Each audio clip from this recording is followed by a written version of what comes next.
जय Shri Ram to all. मैं आचार्य विनय हमारे ब्लैंक चार्ट प्रिडिक्शन कोर्स के डे 13 में आप सभी का स्वागत करता हूं। और आज के सेशन में हम लोग तुला लगन के जातकों के बारे में पढ़ने वाले हैं। तुला राशि के बारे में, सेवेंथ हाउस के बारे में हम आज पढ़ेंगे।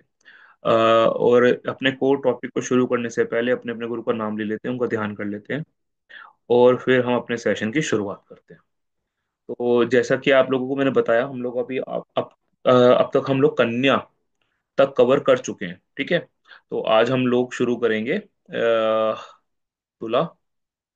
और तुला लगन का जैसे लास्ट सेशन में हमने किया था उसी प्रकार से। सर, लास्ट सेशन के अंदर आए मैंने आप लोगों को पॉइंट दिया था कि गुरु और शुक्र का combination in a fourth house gives a धन योग और राज योग काइंड ऑफ कंडीशन और कन्या लग्न जातक। आप लोगों में से कितने लोगों ने इसको डिकोड किया और कैसे उसको फलित करेंगे?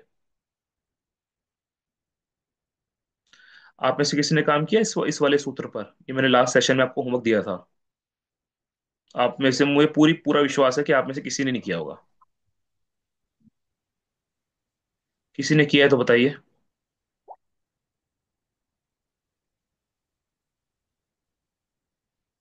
अगर आप नहीं करोगे ना तो आप खुद प्रॉब्लम में आओगे, क्योंकि मैं हर लगन के हिसाब से आप लोगों को राजयोग का कंसेप्ट बता रहा हूँ। यहाँ पर कन्या लगन को लेकर के हम लोगों ने एक पॉइंट पकड़ा था कि गुरु, मैंने आपको जो पॉइंट दिया था, गुरु प्लस शुक्र का combination in a fourth house gives you a concept of या टर्म्स ऑफ राजयोग और धन योग।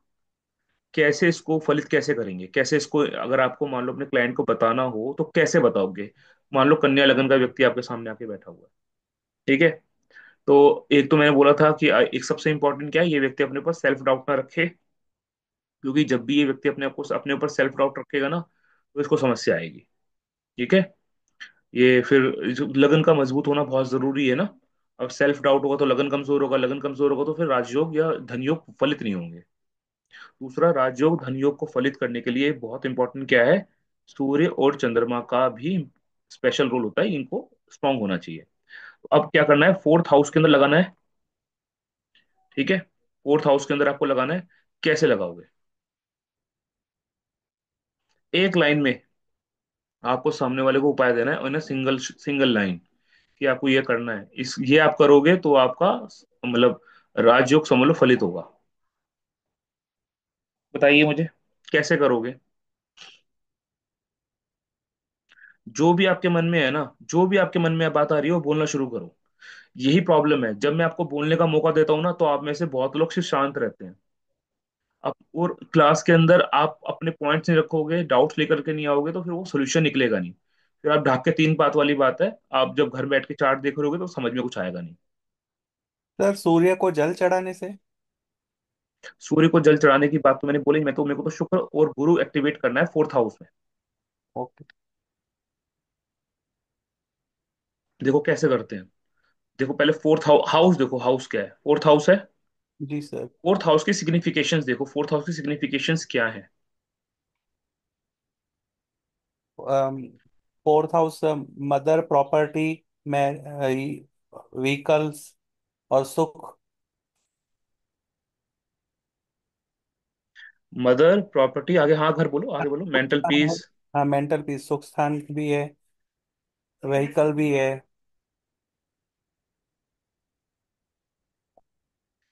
इन फोर्थ हाउस के अंदर ये तीन बहुत इंपॉर्टेंट चीजें हैं, हालांकि इसमें भी कभी कई सारे कंसेप्ट आते हैं। ठीक है। आपके छोटे भाई का फैमिली। ठीक है। जी।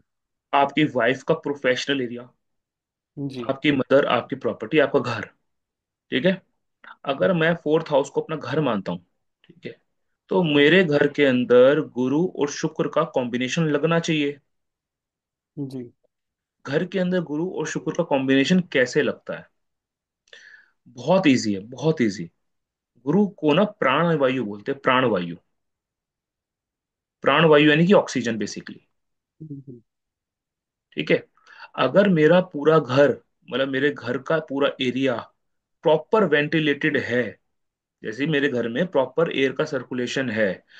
किसी का घर होता है ना, आप उसके घर में जाते हो तो आपको स्मेली स्मेली फील होता है, या आपको थोड़ी घुटन सी फील होती है, या उस व्यक्ति के घर में ना नेचुरल एयर का फ्लो ही नहीं है, उसका घर के अंदर एयर है, लेकिन वो क्या है, आर्टिफिशियल एयर। गर्मी के दिन में आप जा रहे हो, क्या लगा हुआ है, एसी लगा हुआ है, प्रॉपर एयर सर्कुलेशन नहीं है। तो इसका मतलब क्या है, उस घर का गुरु खराब है। आर्टिफिशियल जो एयर होती है, गुरु राहु, सिंपल। प्रॉपर आपका टू साइड किसी का ओपन एयर, ओपन एरिया है, आपका प्रॉपर वेंटिलेशन है, वो एसी नहीं भी चला रहा तब भी बाहर की हवा आ रही है, फ्रेश एयर घर में आ रही है, प्राण वायु का सर्कुलेशन अच्छा है, यानी कि उस व्यक्ति के घर का गुरु अच्छा है। शुक्र क्या है?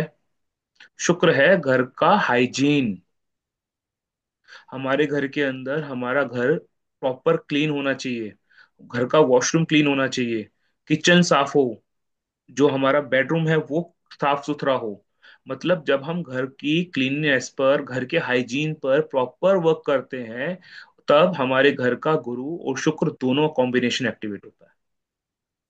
इसका मतलब क्या है, कन्या लगन के व्यक्ति के लिए उसके घर का एयर और उसके घर का हाइजीन इज वेरी इंपॉर्टेंट। अगर घर प्रॉपर हाइजीनिकली मेंटेन्ड है, प्रॉपर वेल वेंटिलेटेड है, यानी कि फोर्थ हाउस में गुरु और शुक्र का कॉम्बिनेशन लगा हुआ है। दूसरा इंपॉर्टेंट पॉइंट, आपके घर के अंदर शुक्र क्या है, हाइजीन के साथ साथ परफ्यूम्स भी है। यानी कि हमारे घर के अंदर जगह जगह पर अगर आप जो परफ्यूम्स या जो एयर, क्या बोलते हैं उसको, वो लगाते हैं ना, लिट से लगाते हैं जिससे वो खुशबू रहती है हमारे घर में। ठीक है, अगर अगर आपके घर में, आपके ड्राइंग रूम में, आपके बेडरूम में प्रॉपर खुशबू है, ठीक है, आपने ऐसा बंदोबस्त किया हुआ है, ऐसा तरीका आपने लगा रखा है, सिस्टम लगा रखे हैं, तो भी आपके घर के अंदर क्या है, आपने शुक्र एक्टिवेट कर रखा है। कई लोग आपने देखा होगा अपने घरों में एयर प्योरीफायर लगाते हैं। मैंने क्या बताया था, शुक्र इज अ एयर, शुक्र का काम है प्योरीफाई करने का। इसका मतलब है कन्या लगन के लोगों को अपने घर में घर की एयर को क्लीन करने के लिए प्योरीफायर लगा सकते हैं वो लोग। अगर आप अपने घर में प्योरीफायर लगा रहे हो ना, एयर प्योरीफायर लगा रहे हो, तो हवा क्या था, गुरु था, प्राणवायु। ठीक है, शुक्र क्या है, उसको फिल्ट्रेशन कर रहा है। आपके घर के अंदर लगा हुआ, और स्पेसिफिकली आपने नॉर्थ ईस्ट डायरेक्शन में एयर प्योरीफायर रखा हुआ है, तो और भी सही है, क्योंकि 9 नंबर की जो डायरेक्शन है डेट सिग्निफाई नॉर्थ ईस्ट। दूसरा चीज, आपके घर के, स्पेसिफिकली कन्या लगन के लिए बता रहा हूँ, कन्या लगन के लोगों के लिए नॉर्थ ईस्ट का एरिया साफ सुथरा होना चाहिए, मैं हाइजीन हाइजीन मेंटेन होना चाहिए उस एरिया का। ठीक है, तो ये सब चीजें बहुत इंपॉर्टेंट है। अच्छा, इसको थोड़ा सा और पकड़ते हैं। अब सोचिए, ये नाइन्थ हाउस, कन्या लगन के लिए नाइन्थ हाउस जो है, 9 नंबर की राशि फोर्थ हाउस में पड़ती है, और ये आपके स्पाउस का वर्किंग एरिया है। वर्किंग एरिया है, अगर आपको किसी कन्या लगन का व्यक्ति है, उसका स्पाउस वर्किंग है, तो उसके लिए बहुत अच्छा है ये।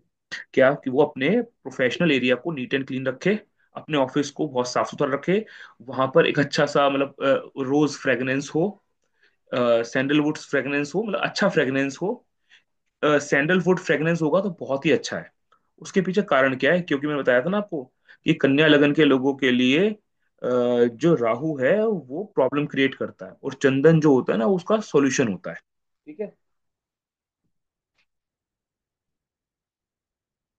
तो उस संदर्भ में बता रहा हूँ कि कोई भी व्यक्ति, किसी का भी मतलब कन्या लगन है, आप अपने वाइफ को अपने उसके प्रोफेशनल एरिया में लगाने के लिए कोई भगवान का स्टैचू, जिसको वो अपना आराध्य देव मानती हूँ, ठीक है, उनका स्टैचू और एक परफ्यूम की छोटा सा किट जरूर गिफ्ट करो।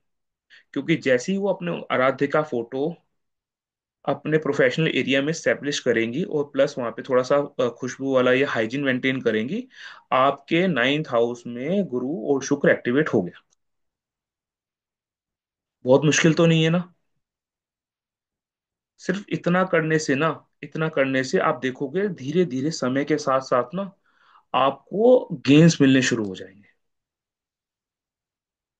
ठीक है, हालांकि यहाँ पे एक पॉइंट ऑफ कॉन्ट्रडिक्शन ये हो सकता है कि सर ये जो जो कंडीशन आप बता रहे हो, यहाँ पे दोनों प्लैनेट्स जो है ना एंटी वर्क कर रहे हैं।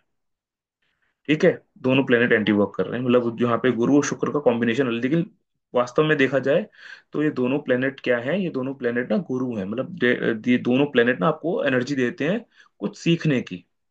और इसका एक एंटी वर्क होता है, वो मैं भी समझाऊंगा, इस जब हम तुला कवर करेंगे उसमें आपको समझाऊंगा। तो आई होप ये आपको पॉइंट क्लियर हो गया होगा कि आपने कन्या लगन वाले व्यक्ति को क्या एक रेमेडी देना है। उसको पता नहीं लगना, उसको पता नहीं लगेगा, उसके लिए कुछ नहीं है, ये उसके लिए एक रेमेडी है। लेकिन एक्चुअल हम क्या कर रहे हैं, बाय डिफॉल्ट पीछे से, पर्दे के पीछे से हम उसके धन वाले भाव को ना थोड़ा एक्टिवेट कर रहे हैं। ठीक है, क्योंकि कन्या लगन का जो व्यक्ति होता है ना, उसके मतलब वो मेंटली रूप से, मानसिक रूप से थोड़ा सा स्पिरिचुअल होता है।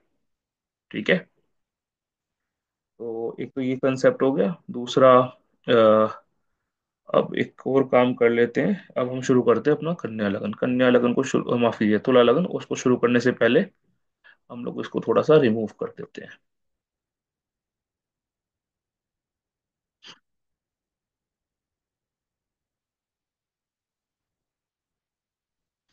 इसको इसको खत्म कैसे करते हैं, डिलीट का ऑप्शन है यहाँ पर। ठीक है, चलिए। तो अभी हम शुरू करेंगे हमारा तुला लगन।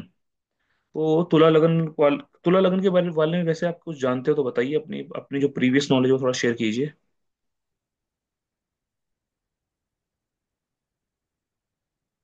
सर मेरे पास एक चार्ट है तुला लगन का।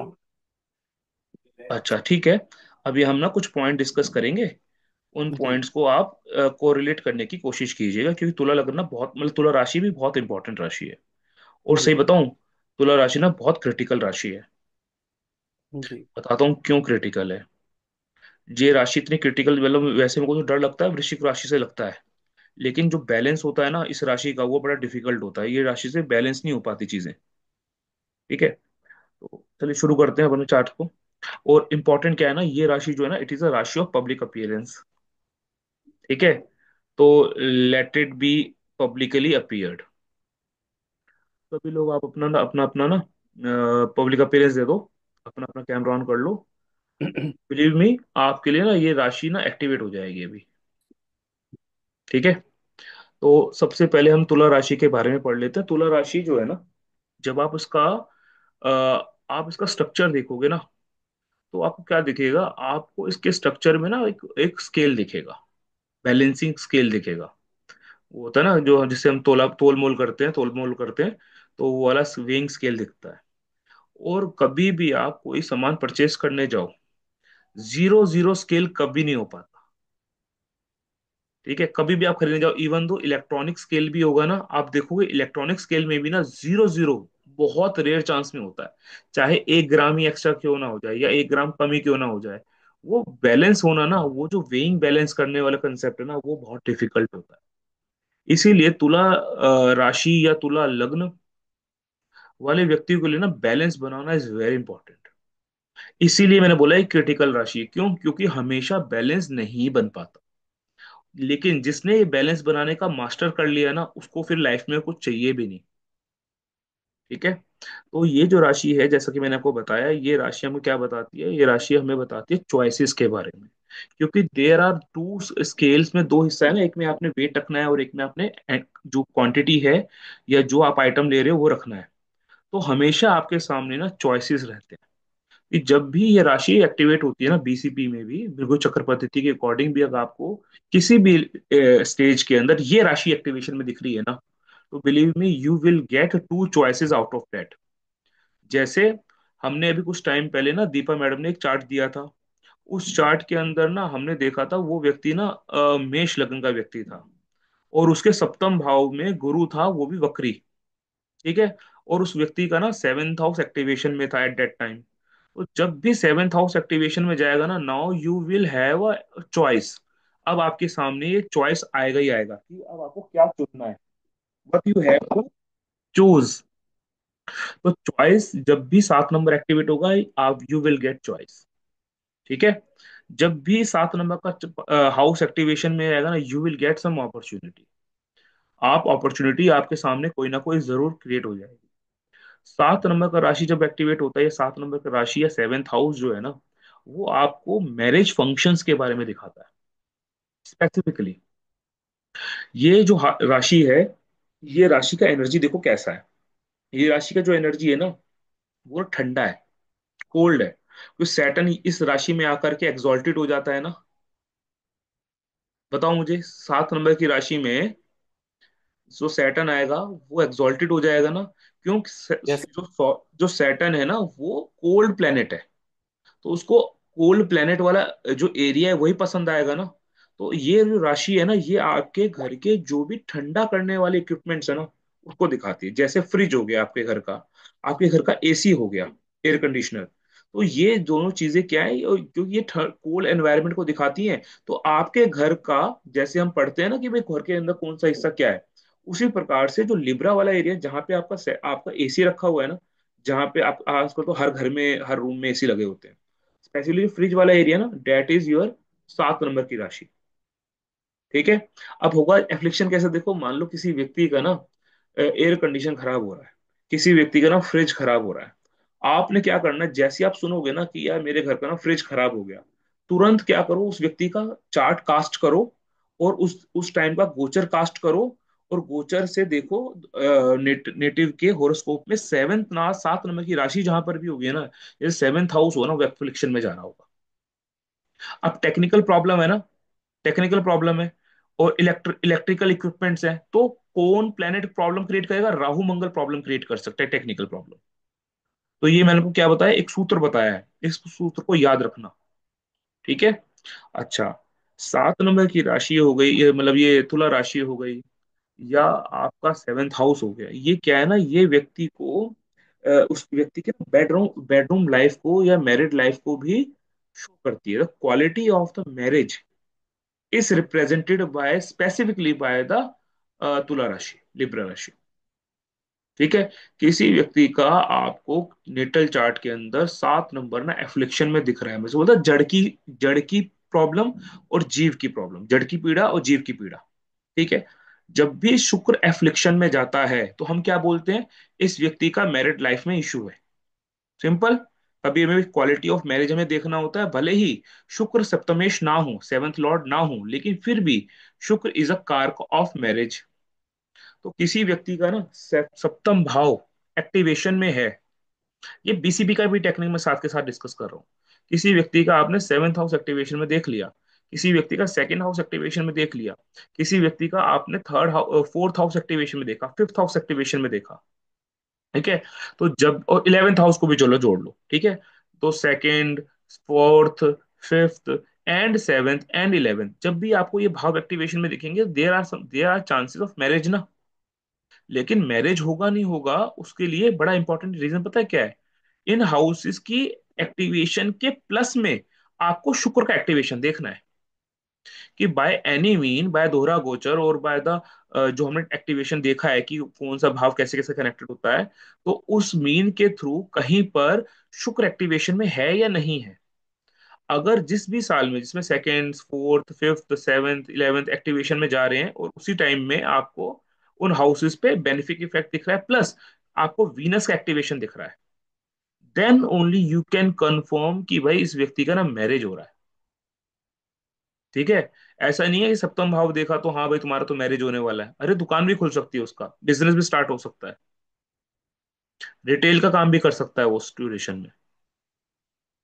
लेकिन मैरिज पर्पस के लिए यू हैव टू, कारक कभी नहीं भूलना, याद रखना मेरे को। क्योंकि भाव एनर्जी देता है, लेकिन कारक ना एक बहुत इंपॉर्टेंट पिलर है क्वालिटी मेंटेन करने के लिए। तो अगर शुक्र भी एक्टिवेशन में, ओके। तो हम वी आर डिस्कसिंग ओवर तुला राशि, कि तुला राशि स्पेसिफिकली मैरिज को दिखाता है। तो अगर चार्ट में तुला राशि कहीं पर भी एफ्लिक्शन में है ना, you can simply say there are disharmony in your marriage.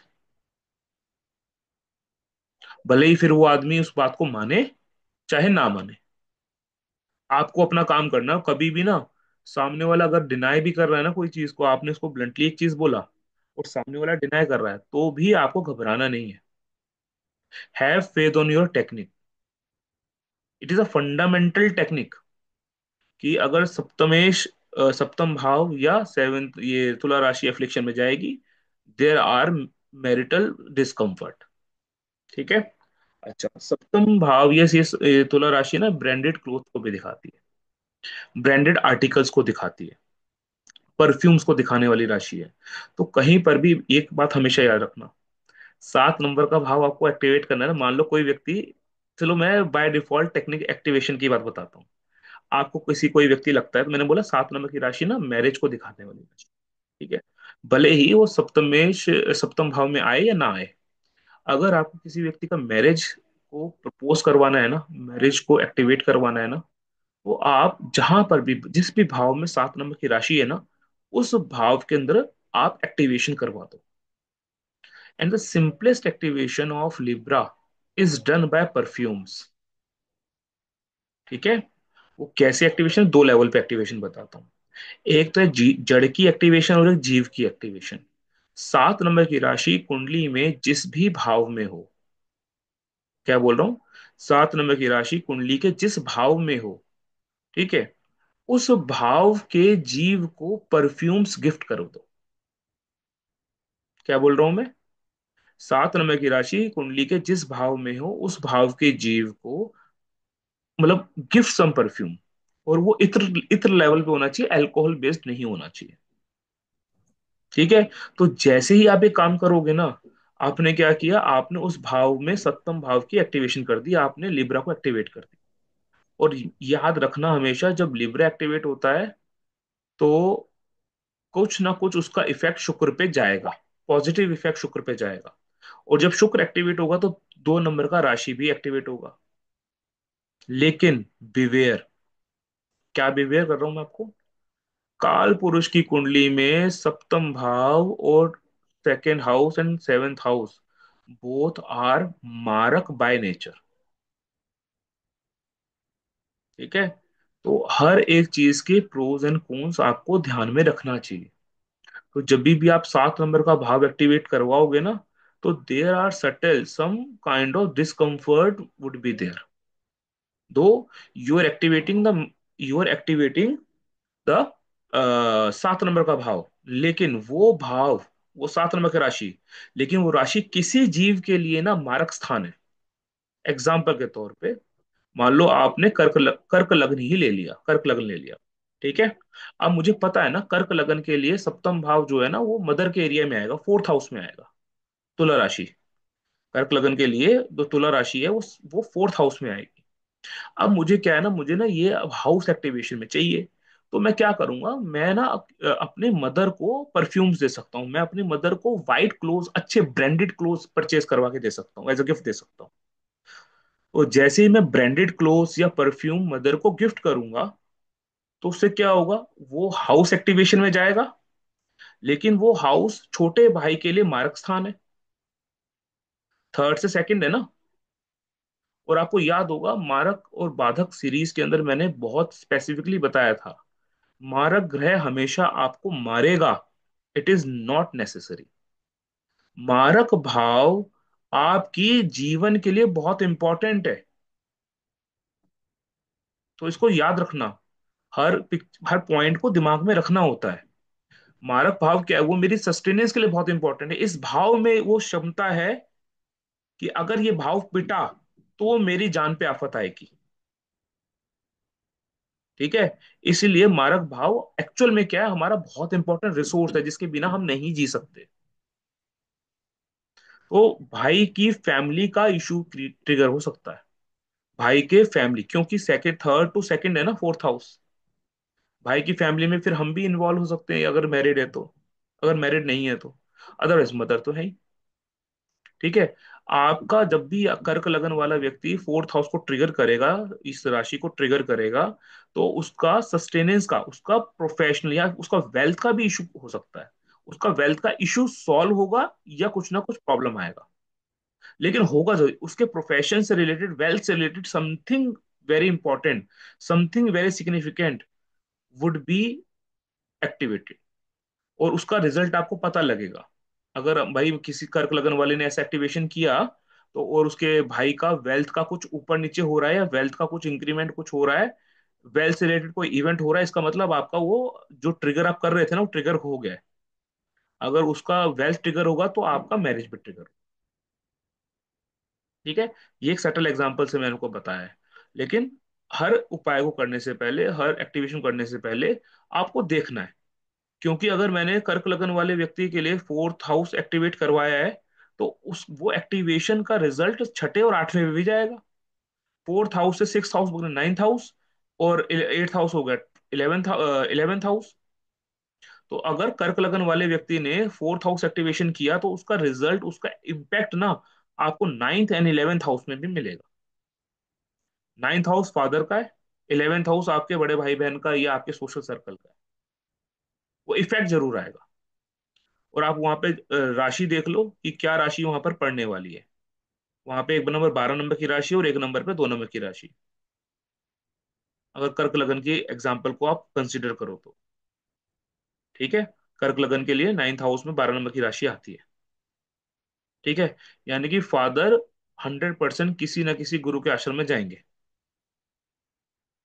ठीक है, फादर जो है, क्योंकि 12 नंबर की राशि है, क्योंकि 12 नंबर की राशि हॉस्पिटल की भी होती है। ठीक है, फादर का हॉस्पिटल के साथ कनेक्शन या गुरु के आश्रम के साथ कनेक्शन हो गई होगा। 2 नंबर की राशि वेल्थ की होती है, अगेन 11th हाउस में आपके दोस्तों का वेल्थ बढ़ेगा।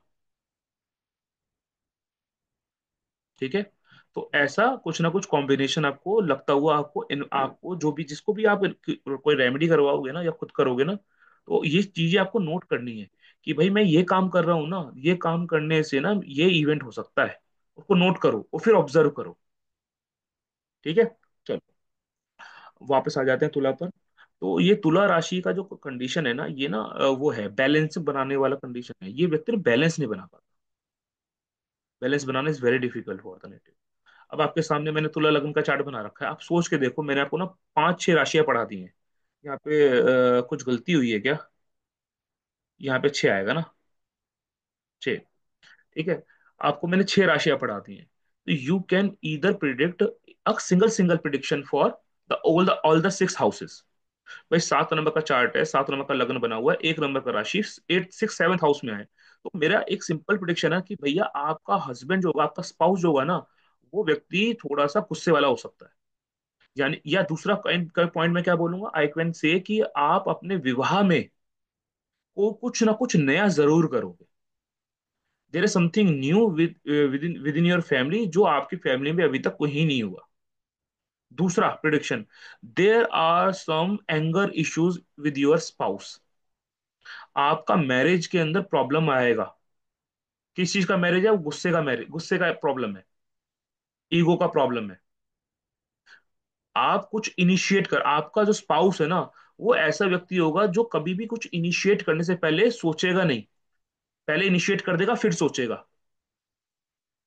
क्योंकि मंगल का साइन है ना वहां पर 7th हाउस में, तो मुझे पता है ना ये व्यक्ति कुछ भी काम करता है बिना सोचे समझे। मतलब इसका इमोशन बाद में काम करता है, पहले लॉजिक लगाता है। मतलब बिना सोचे समझे मतलब इमोशन से काम नहीं करता। बहुत वार्म, वार्म है ना ये वाला एरिया। तो ये वार्म वाला एरिया है, कहाँ पर आ रहा है? सेक्सुअल पार्ट्स में आ रहा है।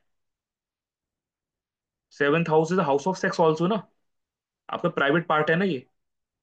और वहां पर 1 नंबर की राशि है, तो there are some problem of boils और some scars over the private part. तो जो जो मेष में को सिखाया ना, वो यहाँ पर लगा दो। यहाँ पर फ्लक्चुएशन है, और सबसे बड़ा प्रॉब्लम क्या है मैरिज में? फ्लक्चुएशन का। ठीक है, आप यहाँ पर पूरा एनर्जी डालने की कोशिश करोगे अपना, यहाँ पे कुछ नया शुरू करने की कोशिश करोगे। ठीक है, अब 2 नंबर का साइन देखो, रिसोर्स एलोकेशन का है ना। भाई 2 नंबर का साइन है, रिसोर्सेज को कलेक्ट करता है ना, इसका काम ही यही रिसोर्सेज को कलेक्ट करना। या डू नॉट शेयर वाला कंसेप्ट लगाना, कि I want share because this is my resource. तो आपके जो इन लॉज हैं, वो रिसोर्स कलेक्शन में बहुत ज्यादा आगे होंगे ना, शेयर नहीं करेंगे चीजों को, इजिली शेयर नहीं करेंगे। 2 नंबर का एरिया आपकी वेल्थ को बताता है ना, कहां पर आया? 8 नंबर के भाव में आएगा। You can create wealth with respect to some, क्या बोलते हैं उसको, LIC काइंड ऑफ थिंग। या आपको अपना पैसा यूलिप में डालना चाहिए, आपको अपना पैसा जो है ना वो आपको LIC पॉलिसीज में डालना चाहिए। Are you getting this point? Sai Kalyan ji are there, Chandan ji are you there, Deepa madam are you there? Yes sir. Point yes sir. समझ में आ रहा है? जी सर जी। जी सर। क्यों? जी। अब ये भाई, ये तुला लगन का व्यक्ति है ना, अब ये किसी की सुनता भी नहीं है। ये इसको अच्छी एडवाइस पसंद नहीं आती, ये अच्छी एडवाइस मानता नहीं है। कोई मुझे बता सकता है ये अच्छी एडवाइस क्यों नहीं मानेगा?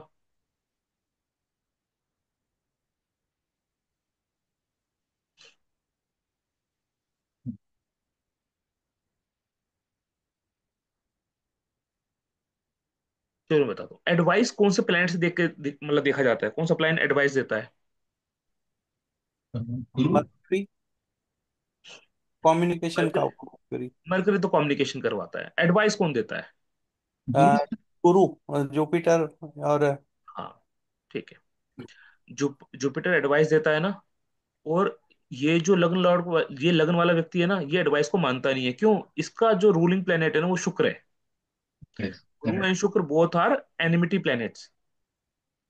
तो ये व्यक्ति क्या करता है, ये एडवाइस नहीं मानता है। इसको कोई सही एडवाइस देगा ना, ये मानेगा नहीं। That is a problem for the native. ये उस व्यक्ति का प्रॉब्लम है।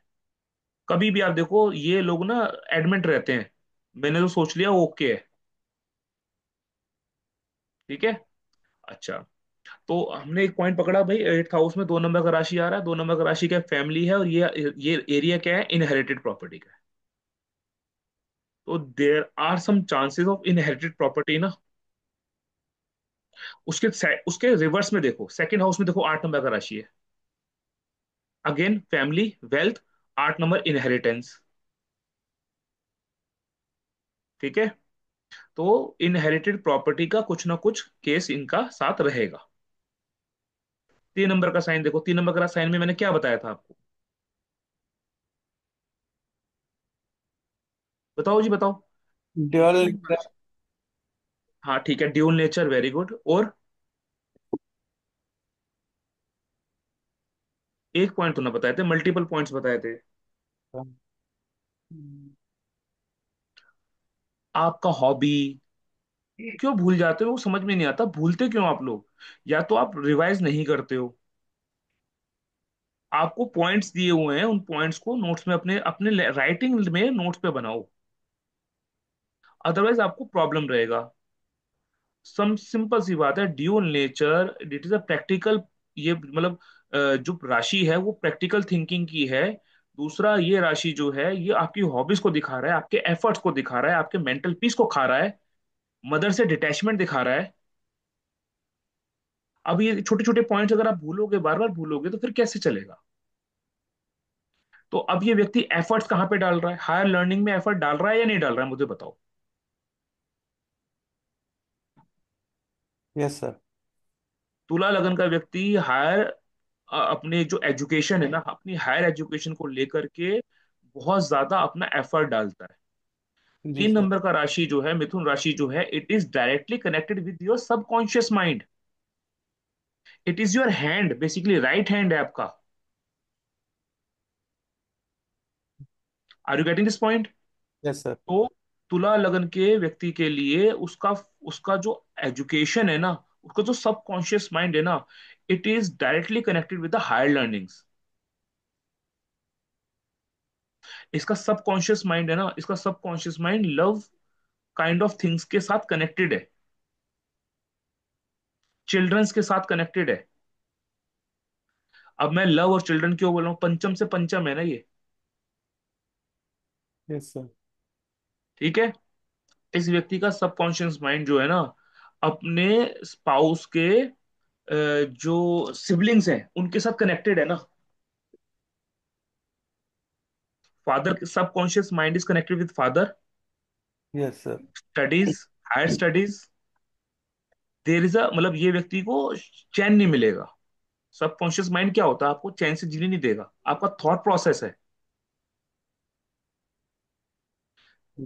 The way you think designed by defined by 5th house.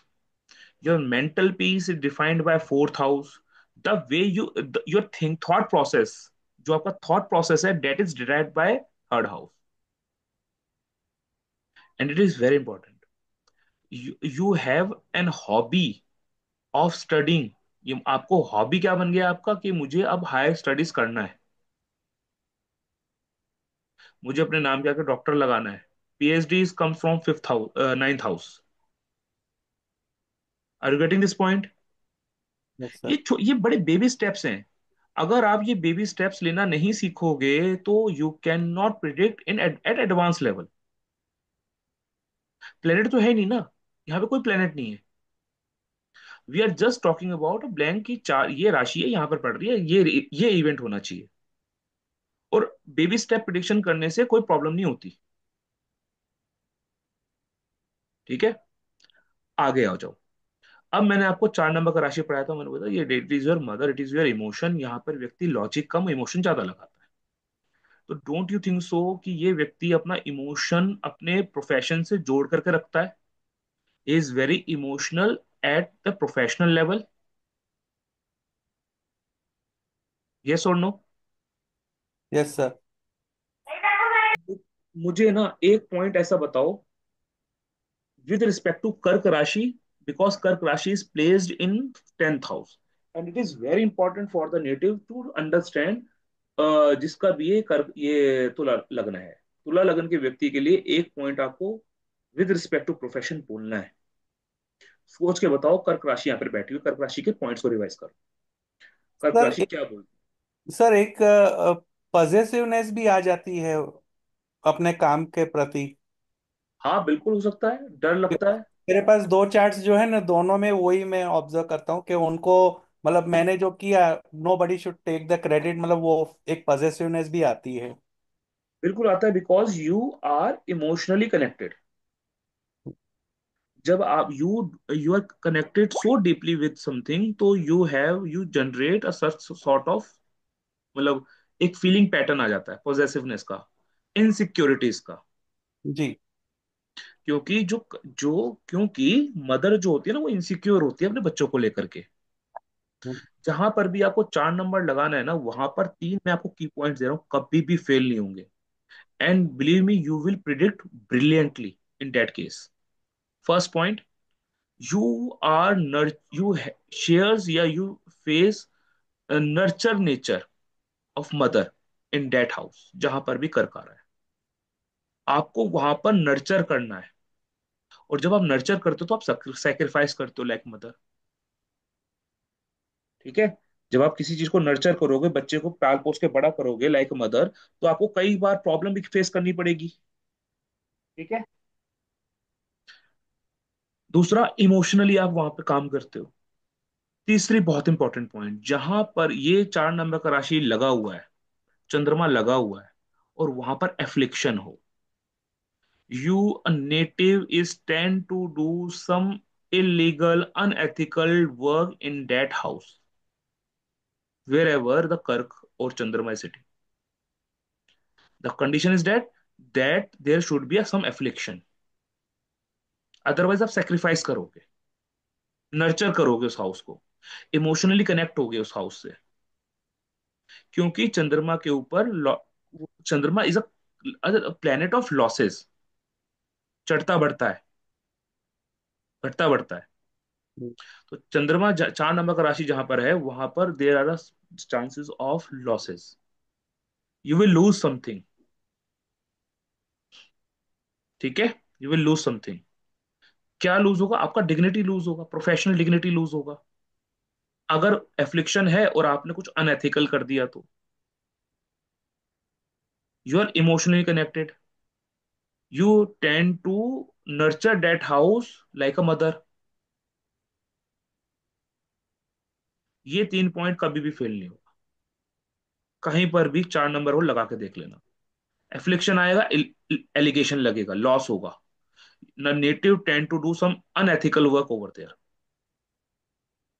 ठीक है, तो जो तुला लगन के लोग हो गए, उनके लिए प्रोफेशनल ब्लेम लगना कोई बहुत बड़ी बात नहीं है। ठीक, अच्छा, 11th हाउस पे आ जाओ, 5 नंबर का राशि आ गया वहां पर। What 5 number sign signify specifically for the Tula lagna people? It is very important, the condition of sun is very important, because sun is not doing well naturally for the lagnesh, for the lagna. Because sun जो है वहां पर जाके डेबली हो जाएंगे, पीड़ित हो जाएंगे, नीच राशि के अंदर आ जाएंगे, एक कोल्ड एनवायरनमेंट के अंदर आ जाएंगे। ठीक है, तो मैं आपको बड़ी खास बात बताता हूं, अगर मान लो किसी व्यक्ति का तुला लगन है और उसके अंदर सूर्य लगन में नीच के आए, तो first of all choose your friends wisely. तुला लगन के लिए अगर लगन के अंदर सूर्य, एक चीज तो इंपॉर्टेंट है, ये व्यक्ति को थोड़ा सा हम्बल बनाएगा। मैंने बताया था ना, सूर्य जब नीच का होता है तो व्यक्ति को हम्बल बनाता है। वो अपनी एरोगेंस को उतना यूज नहीं कर पाता due to the environment of that sign. ठीक है, हेयर लॉस का प्रॉब्लम देगा। But the most important thing is choose your friends wisely, because तुला लगन के लोगों के लिए जो सोशल सर्कल है ना, that is represented by 5 number sign, that is represented by sun. ठीक है, you tend to sacrifice for your friends, लेकिन वो सेक्रीफाइस का कुछ महत्व नहीं है, क्योंकि जो आपका सोशल सर्कल है ना वो 11th हाउस में आया है, और वो आपको सपोर्ट नहीं करेगा, या आपको मिसयूज करेगा, या आपको गलत सलाह देगा। तो तुला लगन के लोगों के लिए अच्छे दोस्त होना बहुत जरूरी है, सही संगत होना बहुत जरूरी है। अदरवाइज, क्योंकि गलत संगत होगी, उसके ब्रेन पर सीधा इफेक्ट पड़ेगा, उसके थिंकिंग पैटर्न पे सीधा इफेक्ट पड़ेगा। Are you getting this point? Yes sir. ये बहुत ही इंपॉर्टेंट पॉइंट है, जैसे मैंने मतलब सारे पॉइंट इंपॉर्टेंट ही बता रहा हूँ, लेकिन सटल पॉइंट है। आपको पूछना है कि भाई आपका फ्रेंड सर्कल कैसा है। तो फ्रेंड सर्कल ना अच्छे लोग होंगे, मतलब हाई स्टैंडर्ड लोग होंगे। ये लो स्टैंडर्ड लोगों को फ्रेंड बनाएगा ही नहीं ना व्यक्ति। राइट। ठीक है, तुला लगन वाले व्यक्ति का जो सोशल सर्कल है वो हाई स्टैंडर्ड वाला है, मतलब जो ऐसे लोग जो थोड़ा चेयर होल्ड करते हैं, थोड़ा नेम एंड फेम होल्ड करते हैं, वैसे वाला है। लेकिन अच्छा friend circle, high standard friend circle होने के बाद भी गलत सलाह मिल सकती है इस व्यक्ति को। ठीक है, 5 नंबर की राशि का और क्या क्या पॉइंट बताया था मैंने आपको? सेक्रीफाइसिंग नेचर बताया था। दीज दीज आर ये वो लोग हैं जो अपने फ्रेंड्स के लिए सेक्रीफाइस करते हैं। 5 नंबर का राशि में क्या बताया था? इसका एनर्जी क्या है? चेयर वाला एनर्जी है। ठीक है, चेयर वाला एनर्जी, मतलब इनको ना नेम एंड फेम चाहिए। 5 नंबर का राशि जहां भी जाएगा ना, वहां से आप अपना सोल को कनेक्ट करते हो, because sun is a naturally atmakaraka graha. यानी कि आपका जो मन है ना, या आपका जो कनेक्शन है ना अपने सोशल सर्कल के साथ, बहुत डीप है, आत्मीय लेवल पर है। ठीक। अब जरा 12th हाउस पे आ जाओ। 12th house again will become the very important point. अब सोच के देखो, यहाँ पर ना 6 नंबर का राशि आया है, और ये 6 नंबर का राशि के अंदर ना शुक्र जो है ना वो अनकंफर्टेबल है। लग्नेश है ना, लग्नेश के कंसेप्ट के साथ, लग्न के साथ जोड़ करके हम हर एक भाव को पकड़ रहे हैं। 6 नंबर का राशि क्या बताता है? ये सेवा को बताता है। मैंने बताया था, यू कैन नॉट, क्या बोलते हैं, अपने दादी का, अपने नाना जी को आप क्रिटिसाइज नहीं कर सकते हो। Are you getting this point? मैंने क्या बोला था, ये राशि ना कार्मिक है, हाईली कार्मिक राशि है। 6, 8, 12, इंक्लूडिंग थर्ड को भी इंक्लूड कर लो। ठीक है, तो ये हाईली कार्मिक एरियाज हैं। 6 नंबर का राशि ना 12 नंबर के भाव में गया है। एक तो नेचुरल प्रॉब्लम आई है। 6 नंबर इज मतलब ruled by Budh, and that Budh का एनर्जी 12th हाउस से कनेक्ट हो रहा है, यानी कि यू वांट गेट सम मतलब लॉजिकल माइंड एप्लीकेशन करने में प्रॉब्लम आएगा, डिसीजन लेने में प्रॉब्लम आएगा। 6 नंबर की राशि 12th हाउस में गई ना, सीधा इशू है, मामा मौसी को हेल्थ इश्यूज हैं। दादी और नाना को तो you can not criticise at all. You can not criticise gurus. आप किसी गुरु को क्रिटिसाइज नहीं कर सकते हो। यू कैन नॉट क्रिटिसाइज आपके मदर के भाई हो गए, वो तो खैर हमने पढ़ ही लिया। मतलब इस भाव को लेकर के क्रिटिसिज्म नहीं चलेगा। आप किसी डॉक्टर को क्रिटिसाइज नहीं कर सकते हो। मैंने क्या बोला था, जब भी ये भाव ट्रिगर होगा ना, you will feel problem,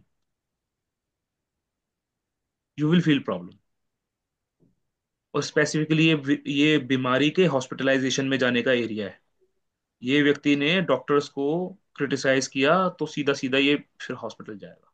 doctors को क्रिटिसाइज नहीं कर सकते, you can not criticise gurus. आप क्रिटिसाइज करोगे, आपको प्रॉब्लम क्रिएट होगा। ठीक है, यहाँ पे सेवा करना है। तो अगर मुझे किसी व्यक्ति को तुला लगन वाले व्यक्ति को बोलना हो ना, वन लाइनर की प्रॉब्लम अगर बोले को लिटिगेशन का इशू है मुझे भाई, डेप्स का इशू है मुझे, हेल्थ का इशू है, तो मेरे पास एक वन लाइनर सॉल्यूशन है ना उसके लिए। Go to A Guru house, gurus आश्रम एंड सर्व हिम, और ask your Guru for the help.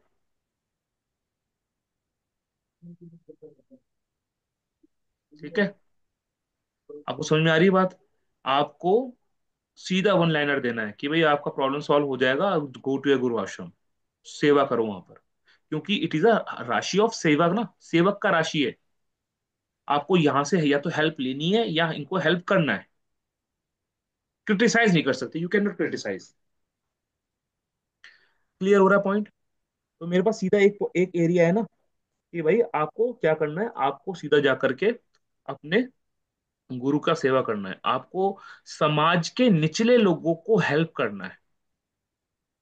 Six house is a house जहां पे समाज के निचले एरिया के तबके के लोग रहते हैं। डू डोनेशन फॉर द निचले तबके, और समाज के निचले तबके के हैं या दबे कुचले लोग हैं या जिनको जो नीडी पीपल हैं उनको आपको सर्व करना है। ठीक है, इतना पॉइंट समझ में आया? अभी तक मैंने कुछ नया नहीं बताया, मैंने जी सिर्फ आपको 1 से लेके 6 का रिवीजन करवाया है। सर। ठीक है, these, Deepak ji, these are the baby steps that you have जी टू फॉलो। जी सर। और आप कैसे फॉलो कर सकते हो? Apply on your chart, start doing application on the charts. मतलब सिर्फ अपने चार्ट पे, बच्चों बच्चों के चार्ट को भी छोड़ो। ठीक जी है, सर। अपने आपके दोस्त हो ना, आपके दोस्त हो, उनके चार्ट्स उठा लो। मैं जी सर। एक्टिवेशंस का टेक्निक बता रहा हूँ, वो एक्टिवेशन की टेक्निक लगा लो। मैं आपको हर हर लगन का एक राजयोग धनयोग बता रहा हूँ, उसको लगा के देखो। जी सर। ठीक है, जब आप लगाते जाओगे आपको फायदा मिलता जाएगा, आपको आपकी प्रिडिक्शन धीरे धीरे बेटर होती जाएगी। जो सर आपने बताया अभी वो मैं और साइमल्टेनियसली देख रहा था, काफी कुछ मैच हो रहा है उसमें सर। हम्म, ठीक है।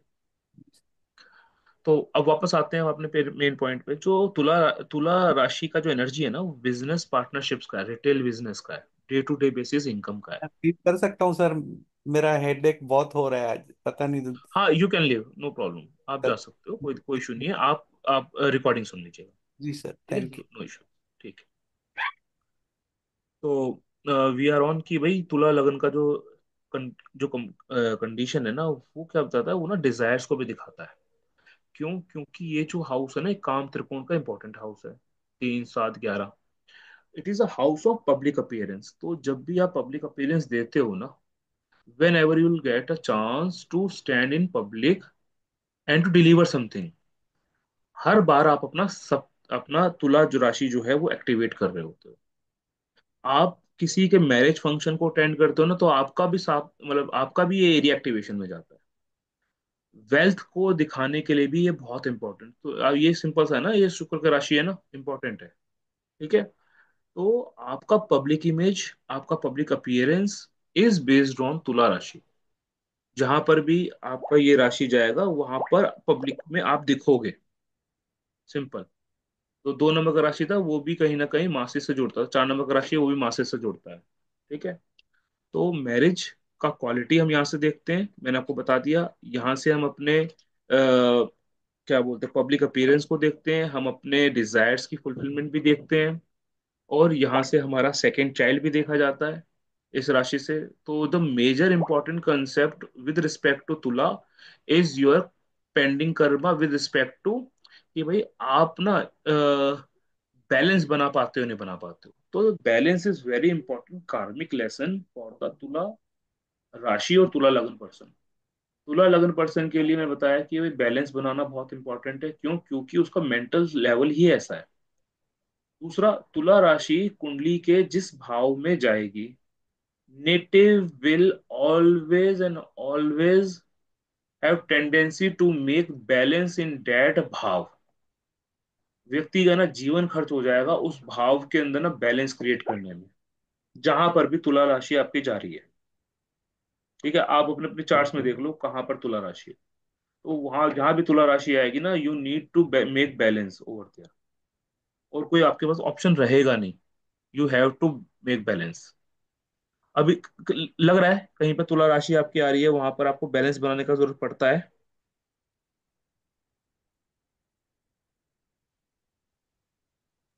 जी सर। कहाँ पर है तुला राशि सर आपके?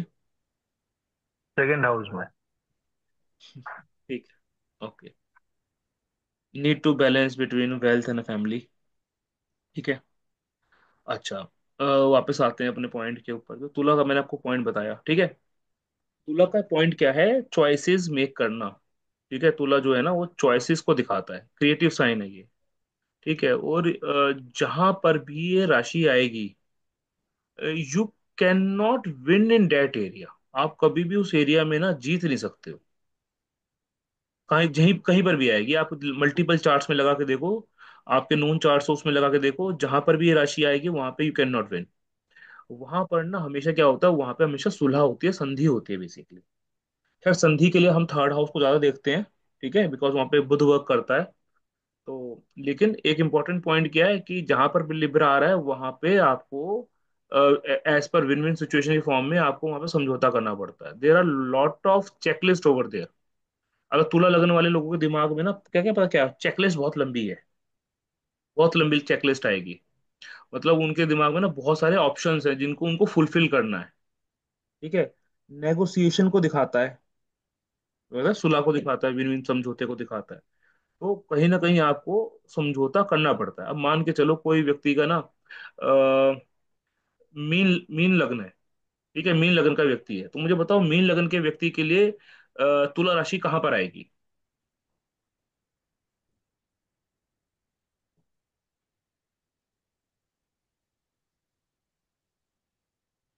छठे भाव में नहीं आएगी ये, छठे सिक्स भाव हाउस में, में।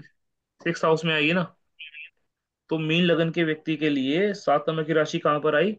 वहां अपने एनिमीज के एरिया में आई। तो मीन लगन के व्यक्ति को ना हमेशा अपने एनिमीज के साथ समझौता करना पड़ता है। He can not win over the enemies.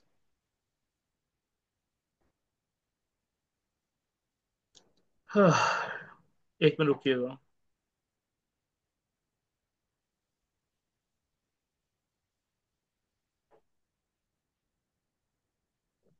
Wrong point.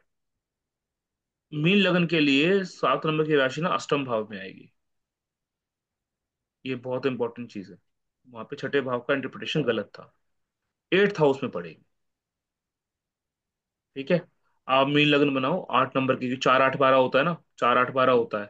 तो नाइन्थ हाउस में 8 नंबर की राशि आती है, तो सिंपल 7 नंबर की राशि एट्थ हाउस में जाएगी। नाउ अब क्या है ना, आपका आपके इन लॉज के साथ हमेशा सटल सा कुछ रिलेशन रहेगा। ठीक है। और आप ना इनहेरिटेंस के मामले में भी आपको ना समझौता करना पड़ेगा। ठीक है। तो ये इंपॉर्टेंट है, ये चीज को ध्यान में रखना है। क्यों? क्योंकि जब मीन राशि आप देखोगे ना, तो मीन राशि के लिए आपको ना मीन लग्न देखोगे तो उसके लिए 3 नंबर का राशि ना आपके फोर्थ हाउस में जाएगा, प्रॉपर्टी के हाउस में जाएगा। 3 नंबर हो गया सिबलिंग का। और 7 नंबर का राशि आपके अष्टम भाव में गया। मीन राशि के लोग, लगन के लोगों के लिए स्पेसिफिकली क्या है कि उनको अपने जो इनहेरिटेड प्रॉपर्टी होती है उसको लेकर के कुछ ना कुछ सिबलिंग्स के साथ समझौता करना पड़ सकता है। ठीक है। तो ये समझौते की राशि है, कहीं भी जाएगी वहां पे आपको कुछ ना कुछ समझौता करना पड़ेगा। ठीक है। मैंने आपको एक बहुत इंपॉर्टेंट चीज बताया, ये जो राशि का एनर्जी है ना, इस राशि को स्पेसिफिक हम मैरिज से जोड़ करके देखते हैं इस राशि को। तो जिस भी भाव में आपको ये राशि मिलेगी, जिस भी भाव में, उस भाव के जीव का मैरिज के अंदर स्पेसिफिक रोल रह सकता है। ठीक है, मैं क्या बोल रहा हूँ? जिस भी भाव में ये राशि आपको मिलेगी, उस भाव के कंसेप्ट में, संदर्भ में आपको मैरिज का कुछ ना कुछ, उस भाव के जीव का मैरिज में रोल हो सकता है। अब आप सोच के देखो, कोई कर्क लगन का व्यक्ति है। ठीक है, तो कर्क लगन के व्यक्ति के लिए 7 नंबर का राशि कहाँ गया? फोर्थ हाउस में गया। तो सिंपल सा है, इस व्यक्ति की मैरिज में मदर का बहुत सपोर्ट रहेगा। यानी कि आपको जो मैरिज के लिए जो सपोर्ट चाहिए, या मैरिटल लाइफ को बेहतर करने के लिए जो सपोर्ट चाहिए, वो आपको इस राशि के जीव से मिलेगा कि ये राशि किस भाव में पड़ रही है। Are you getting this point? बात समझ में आई ये वाली? Yes sir. कभी भी, कभी ये एक, और ये पॉइंट मैं आपको ऑलरेडी बोल चुका हूँ। अगर आपको भी लिब्रा में एफ्लिक्शन है ना, आपको तुला राशि में एफ्लिक्शन आ रहा है ना, तो आपके मैरिज का जो प्रॉब्लम भी उसी भाव के जीव से शुरू होगा। वाइस वर्सा चल रहा है ना, आपके लिब्रा पे बेनिफिक इम्पैक्ट है। तो एक कंसेप्ट तो है कि भाई मैरिज के अंदर आपको सपोर्ट मिलेगा, ठीक है। और वो सपोर्ट कौन देगा? उस भाव का जीव देगा, जिस जहां पर लिब्रा पड़ रहा है। अगर लिब्रा पे एफ्लिक्शन है, तो भी आपको समझ में आ गया कि भाई मैरिज में प्रॉब्लम आएगा, लेकिन वो प्रॉब्लम का जो कॉज है ना, वो उस भाव का जीव बनेगा, ठीक है। तो ये सटल पॉइंट्स हैं और इंपॉर्टेंट पॉइंट्स, ठीक। अच्छा, अभी यहाँ पर था, हमने मीन लगन का एग्जांपल दिया था, इंपॉर्टेंट है, और थोड़ा स्पष्ट समझते हैं। तो जो मीन लगन है ना, उसके लिए 7 नंबर का राशि ना अष्टम भाव पे आया था, ठीक है। यानी कि इस व्यक्ति की मैरिज को चलाने के लिए इन लॉस का बहुत इंपॉर्टेंट रोल है ना। तो अगर स्पाउस जो है ना, वो इन लॉस की बात को, स्पेसिफिकली फादर की मदर की बात को बहुत अच्छे से सुनेगी, समझेगी, तो फिर मैरिज में इशू नहीं आएगा, ठीक है।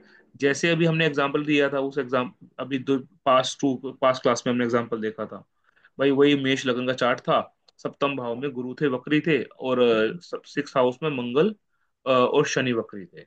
तो अब सप्तम भाव का जो एनर्जी है, वहां पे गुरु है ना, वो भी वक्री, ठीक है। तो अगर मैं बोलूं कि भाई इस व्यक्ति का ना मैरिटल प्रॉब्लम आ रहा है, क्योंकि गुरु वक्री है वहां पर, और मैंने बोला भी था कि जो गुरु है ना, वो इस राशि को बहुत सपोर्ट नहीं करता है। क्यों? क्योंकि ये एंटी एनर्जी वर्क करते हैं, वो तो ऊपर से वक्री है। यानी कि इस व्यक्ति की लाइफ, मतलब मैरिज में प्रॉब्लम क्या है? किसी गलत सलाह की वजह से, गलत सलाह को फॉलो किया है, तब प्रॉब्लम आया है। या जो एडवाइजर है ना, adviser to to spouse are not a well wisher, जो भी स्पाउस को दे रहे हैं ना। या अब देखो, 1 नंबर का चार्ट है ना, 1 नंबर का चार्ट लगन है, तो गुरु यहाँ पे बैठा है, गुरु कौन है? पिता है ना, मतलब पिता आ रहा है ना वहां पे, एडवाइस दे रहा है ना वो। एक तो 9th हाउस लॉर्ड का 11th हाउस 7th हाउस में जाना, it is a not a good condition, ठीक है। एक तो इस अपने आप में वो लोग थोड़े स्वार्थी हो जाते हैं, ऊपर से ये जो जो इस व्यक्ति के जो स्पाउस हैं, उनके फादर अगर चाहें तो कुछ प्रॉब्लम सॉल्व कर सकते हैं ना। लेकिन क्या है ना, वहां से भी सपोर्ट नहीं आ रहा, वहां से भी सलाह आएगी तो गलत सलाह आएगी। तो रॉन्ग गाइडेंस की वजह से, या गलत गलत गाइडेंस में पढ़ने की वजह से, ये व्यक्ति के को मैरिटल डिसहार्मनी का सामना करना पड़ेगा, ठीक है, स्पेशली साउथ स्पाउस को। चलो, ये एक इंपॉर्टेंट पॉइंट हमने यहाँ से निकाला कि भाई बैड इफेक्ट आता है लिब्रा पे, तो हमारा मैरिज का कुछ ना कुछ प्रॉब्लम रहता है।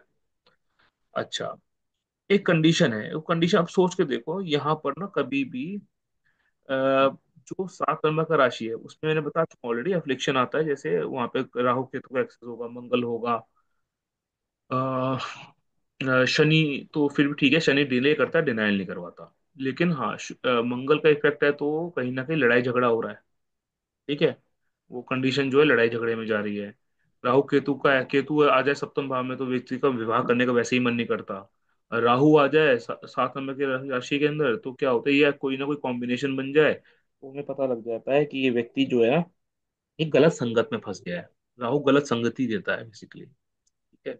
या गलत एडिक्शन में आ गया है, या extra marital type of kind of thing के अंदर फंस गया है, ठीक है। तो वो थोड़ा प्लेनेट को भी देखने का है। सिर्फ ब्लैंक चार्ट को देख करके हम ऐसे नहीं बोल सकते, उसमें प्लेनेट हमें बिठाने पड़ेंगे, तब हम उसको बोल सकते हैं, इजिली बोल सकते हैं। तो ये इंपॉर्टेंट चीज है। अच्छा, लिब्रा जो राशि है ना, वो राशि ना डिसीजन मेकिंग की भी राशि है। इट इज राशि ऑफ डिसीजन मेकिंग। तो जब भी आपको, होता क्या है ना, यहाँ पे ना प्रॉपर आप डिसीजन ले नहीं पाते हो। क्यों? उसके पीछे बड़ा सिंपल सा सटल सा रीजन है। तुला राशि का ना वो बैलेंसिंग वाला देखा करो, कि तुला राशि का जो एनर्जी है ना, वो बैलेंस बनाने का है, ठीक है। तो कभी पलड़ा एक साइड होता है, कभी पलड़ा दूसरी साइड होता है, ठीक है। बिल्कुल जीरो जीरो बड़ा मुश्किल होता है, ठीक है।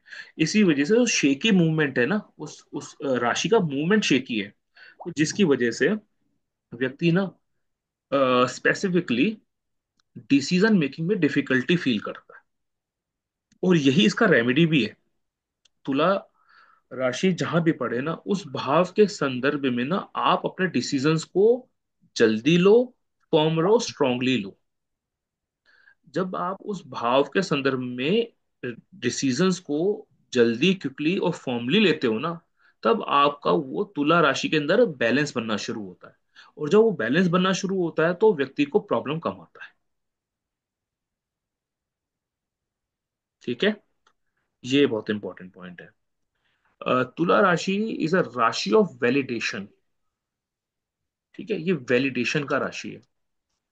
तो वैलिडेशन का राशि का मतलब क्या है कि आप जब भी इस भाव के संदर्भ में, जहां पर भी तुला राशि आ रही है पूरे चार्ट में, उस भाव के संदर्भ में आप कभी भी कोई काम करोगे ना, या कोई डिसीजन लोगे ना, you will ask other person. आप उसके वैलिडेशन चाहते हो दूसरे लोगों से। क्यों? क्योंकि राशि पब्लिक अपीयरेंस की है ना, तो आप पब्लिक आपको वैलिडेट करेगी ना, या तो आपको अच्छा मानेगी या बुरा मानेगी, या तो आपको वैलिडेट करेगी या रिजेक्ट कर देगी। जैसे कोई फिल्म स्टार होता है ना, कोई मूवी आता है तो वो या तो लोग उसको पसंद करते हैं, ना पसंद करते हैं, क्रिटिक करते हैं उसका। तो सेम तरीके से यहाँ जहां पर भी राशि आएगी ना, उस राशि, उस भाव के संदर्भ में आपने कोई डिसीजन लिया, कोई काम किया ना, you will ask for validation. आप चाहोगे कि भाई मुझे ना, या तो आप उस भाव के संदर्भ में परमिशन मांगोगे कि भाई मैं एक काम कर लूं क्या दूसरे लोगों से, या उस भाव के जीव से परमिशन मांगोगे क्या मैं एक काम कर लूं, या आपने काम कर लिया तो आप पूछोगे देखो मैंने सही किया है ना। तो आप इस तरीके का एटीट्यूड रखोगे, वैलिडेशन वाला एटीट्यूड रखोगे। जहां भी, मतलब आपको जहां भी आपको राशि मिल रही है ना, आपको उस भाव के जीव से ना बेसिकली क्या परमिशन चाहिए कि मैं काम कर लूं, या कर लिया है तो मैंने ठीक किया है ना। ठीक है, तो इस तरीके का एनर्जी व्यक्ति का रहता है। Now it 9:52। तो आज का हम सेशन यहीं पर रुकेंगे।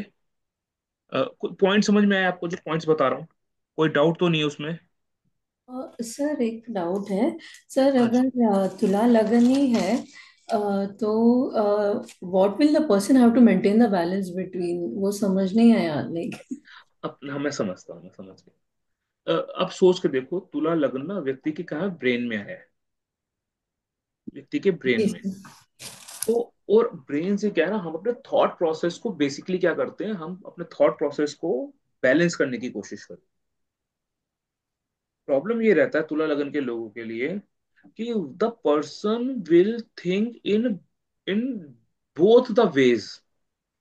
जहां पर भी तुला राशि आता है ना, आदमी, व्यक्ति उस भाव के संदर्भ में ना प्रोज एंड कॉन्स दोनों को साइमल्टेनियसली चलाता है। मतलब मेरा कहने का मतलब है, उस व्यक्ति के थॉट प्रोसेस में ना दो बातें हमेशा चलेंगी कि ये चीज सही भी है और ये चीज गलत भी है। जैसे होता है ना, आर्गुमेंट्स करना होता है, ठीक है, कि ये सही बात इसके जैसे बोलते हैं, क्या बोलते हैं उसको, जो पक्ष में बोलता है और विपक्ष में बोलता है। तो हम्म। तुला लगन के लोगों के लिए ये बहुत बड़ा एक प्रॉब्लम है कि उनके माइंड में कोई भी बात चल रही है ना, तो वो उस बात के पक्ष में भी सोचेंगे और विपक्ष में भी सोचेंगे, ये भी इसके प्रोस क्या है, इसके कॉन्स क्या है। ओके, तो इसमें उनको बैलेंस मेंटेन करना है। अब यस, हाँ। उनका जो नेचर है ना, the way they think is wavering. या। उनको एग्जैक्टली exactly बैलेंस बनाना ना उनके लाइफ का सबसे बड़ा प्रॉब्लमेटिक पॉइंट है। दे ओके। कैन नॉट एबल, मतलब उनके लिए बहुत मुश्किल है प्रैक्टिस करना कि वो एक पर्टिकुलर डिसीजन को फॉर्मली ले पाए। अच्छा। डिसीजन मेकिंग करने में उनको थोड़ा सा डिफिकल्टी आता है, क्योंकि ना वो दोनों पॉइंट्स को सोचते हैं, पक्ष में भी सोचते हैं विपक्ष में भी सोचते हैं। इसीलिए उनको थोड़ा, मैंने बोला ना, इसको इम्प्रूव करने के लिए आपको डिसीजन स्ट्रांगली फॉर्मली लेना सीखना पड़ेगा। और वो कैसे होगा? बार बार प्रैक्टिस करके होगा। एक बार आपने डिसीजन लिया, उसमें कुछ गलती होती है, आप यू कम टू नो कि हाँ मैंने पिछले, आपका पास्ट एक्सपीरियंस कैसा है। क्योंकि, चलो पास्ट एक्सपीरियंस वर्ड मेरे मुंह से निकल गया, एक इंपॉर्टेंट वर्ड बताता हूँ। तुला राशि का ना एनर्जी पता है क्या, पास्ट एक्सपीरियंस से बहुत कनेक्टेड है। तुला राशि जहां पर भी चार्ट में आ रहा है ना, उस भाव के जीव के साथ you have some past life experiences, या उस भाव के संदर्भ में आपका पास्ट लाइफ एक्सपीरियंस जुड़ा हुआ है। अच्छा। ठीक है, जी हाँ, सर। Past life 100%। जैसे एग्जांपल के तौर पे बताता हूँ, यू विल हैव अ कोई भी लगन बताओ, आप कोई सा भी लगन बताओ। सर मेरा ही ले लो, 9 नंबर लग्न। तो it comes in the seventh house then. Seventh house ना, यानी कि आपका सोशल सर्कल, आपका जो माइंड है ना, मतलब आपका सोशल सर्कल आपके पास्ट लाइफ से कनेक्टेड है। आपका डिजायर्स ना आपके पास्ट लाइफ से कनेक्टेड है। यहाँ पे जो भी जीव आ रहे हैं ना, मतलब आपका जो मैरिज है ना, पास्ट लाइफ से कनेक्टेड है। सप्तम से पंचम है ना ये। तो कहीं ना कहीं अब सब बोलते हैं 10th house is one of the most important house with respect to marriage. Why so? Because is a सुख स्थान for marriage, fourth from seventh. Okay. तो जहां पर भी सेवेंथ, 7 नंबर का राशि जाएगा ना, you will have a past life connection with that house. Simple. ठीक है। जी सर। तो इस तरीके से, और ये बैलेंस बनाना बड़ा मुश्किल होता है उस एरिया में ना, क्योंकि आपको ना चुनना है, ऑप्शंस हैं। आपको दोस्त चुनने में समस्या आती होगी। आपको अपना फ्रेंड सर्कल एक्सपेंड करने में कि मैं इसको फ्रेंड बनाऊं या ना बनाऊं, इसको सोशल सर्कल में ऐड करें ना करें, it is the toughest part. Gains, क्योंकि 11th हाउस में आया ना 7 नंबर। जी सर। ठीक है। Husband will always think about gains, कि मुझे यहां से फायदा कैसे हो जाएगा। क्योंकि 7 नंबर का एनर्जी हमारे स्पाउस के साथ जुड़ा हुआ है। हमारे जी सर। वहां पे एफ्लिक्शन है। तो husband will feel difficult in making gains. और ओके। ये जो 7 नंबर की राशि 11th हाउस में जाती है ना, ये थोड़ा सा पर्सनल लाइफ को लेकर के मैं थोड़ा सा इसको थोड़ा सा प्रॉब्लमेटिक मानता हूँ। ठीक है। Marital related you mean to say sir इसमें? हाँ हाँ, हम्म। क्योंकि ना यहाँ पे हस्बैंड का जो जुड़ाव है ना, वो अपने फ्रेंड सर्कल्स के साथ ज्यादा हो गया। ठीक है। उसको और डिकोड नहीं करेंगे हम, इतना ही बहुत है। ठीक है। जी सर।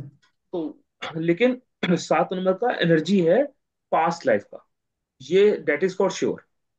ठीक है। जी सर। क्योंकि वहां पे ना मैं बड़ा सिंपल सा लॉजिक बताता हूँ। ये मैंने बोला ये राशि शुक्र का है। ठीक है। जी सर। और ना शुक्र क्या है ना, डीएनए। ठीक है। शुक्र जो है वो डीएनए, तो इसलिए इस राशि का जो एनर्जी है ना, और ये सेक्स का राशि है। इट इज अ राशि ऑफ सेक्स बेसिकली। तो तुला लग्न वाले लोगों के सामने ना एक बड़ा कंडीशन रहता है, टू हैव या to feel sexual pleasures is one of the most important critical point for the native of तुला लग्न। ठीक है। बिकॉज 7 नंबर का राशि इज प्राइवेट पार्ट राशि है ना, राशि ऑफ सेक्स, तो that is in your mind. ठीक है। लेकिन थॉट क्या है? थॉट ये रहता है तुला लगन का कि भाई I will please my partner. How can I please my partner in a sexual way. ठीक है। तो वो एनर्जी तुला लगन वालों के दिमाग में रहता है। तो आज इतने, आई थिंक आज के लिए इतना ही बहुत है। फिर हम इसको आगे वाले सेशन में और पढ़ेंगे, समझेंगे कि और क्या क्या इसकी एनर्जी है और कैसे कैसे ये वर्क करता है। ठीक है। सर एक क्वारी था। पूछिए। बोलते हैं जैसे लिब्रा का लॉर्ड जो है वीनस है, तो वीनस का एप्लीकेशन भी चेक करना है ना आप किसी का वीनस का मैरिज एप्लीकेशन इशू आप, के लिए? हाँ मैरिटल इशू के लिए वीनस का एप्लीकेशन चेक कर सकते हो। तो वहां पे जिस हाउस में वीनस होगा, वो वहां पे हाउस को एक्टिवेट करना है कि वीनस को एक्टिवेट करना हो, जैसे और जैसे लिब्रा ही को कर आप रहे हैं? आप 2 नंबर 7 नंबर की राशि को एक्टिवेट करोगे ना, वीनस अपने आप एक्टिवेट हो जाएगा automatically. Okay. Okay. It is a beauty of the astrology ना, एस्ट्रोलॉजी का ब्यूटी है ना, सब जुड़े हुए हैं ना एक दूसरे से। जी। क्यों? अब हमें समझना है ना, जहां पर भी राशि आएगी उस राशि को, मतलब किसी ना किसी भाव में राशि पड़ेगी, उस भाव का फिर डिस्पोजिटर शुक्र है ना। वो शुक्र जहां भी जाएगा, उस भाव का जो मैनेजर है एक्चुअल में वो शुक्र है ना। ठीक है। जी। उस भाव में, उस 7 नंबर की राशि में जो प्लेनेट बैठेगा ना, उस प्लेनेट का कॉम्बिनेशन शुक्र के साथ ऑटोमेटिकली ना डिस्पोजिटर थ्योरी। तो ओके। मैं हमेशा एक पॉइंट जरूर बोलता हूँ कि भाई तुला राशि है ना, तुला राशि का के अंदर जब भी सूर्य होता है, तो हमें सूर्य को एफ्लिक्टेड नहीं मानना चाहिए, डायरेक्टली नहीं मानना चाहिए। Check the dispositor first. अगर कुंडली में शुक्र का पोजीशन बहुत अच्छा होल्ड होकर बैठा हुआ है ना, और सूर्य नीच का भी है, तब भी आपको अच्छा अच्छा रिजल्ट मिल सकता है, बशर्ते you will use the energy of शुक्र। ठीक है। शुक्र का एनर्जी है, शुक्र का आप रेमेडी करते हो, शुक्र का आप नाम लेते हो। शुक्र माता माता लक्ष्मी है बेसिकली। तो वो आपको कहीं ना कहीं रिजल्ट अच्छा मिल जाता है। टेक इट लाइक अ नीच भंग काइंड ऑफ थिंग। नीच भंग कंडीशन सुनी है ना हम लोगों ने, कि कोई प्लेनेट जी अगर जी जी। अगर डेबली हो रहा है, पीड़ित हो रहा है, या नीच राशि में है, लेकिन उस भाव का स्वामी अगर उच्च राशि में हो, या उस भाव का स्वामी अगर कंफर्टेबल हो, तो नीच भंग हो जाता है। ठीक है। तो something subtle that kind of thing is there. जी सर। ठीक है। तो आई होप आपका डाउट क्लियर हो गया होगा।